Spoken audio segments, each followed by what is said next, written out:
Welcome to Kenton's videos. Enjoy the video. You're starting with the essentials. Make sure your Motorola has enough charge and you can unlock it. Once done, open Settings and locate Display or Wallpaper options. On some models, it's Settings Wallpaper or Settings Display Wallpaper. You do this so the system shows current options and compatible image sizes. Make sure any third-party lock apps are closed before you proceed. Now tap the Wallpaper or Lock Screen entry to choose a new image and begin customizing how it will appear. You'll now pick and edit the visual. Choose from live wallpapers, system collections, or your gallery photos. Selecting a photo lets you crop and reposition to fit the lock area.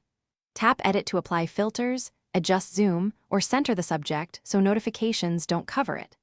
Once satisfied, use Preview to confirm how time and icons sit on the image. Then choose Set Wallpaper and select Lock Screen only if you don't want the home screen changed. This ensures the image fits the device's aspect ratio. Finish by confirming your screen lock settings.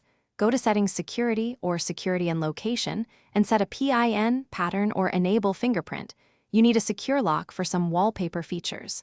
Lock the phone and wake the screen to test appearance and notification placement.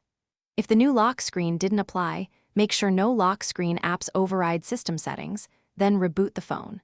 If that fails, clear the wallpaper app cache in Settings apps and retry. This fixes stuck thumbnails or incorrect previews in most cases. Thanks for watching. Consider subscribing if we helped you.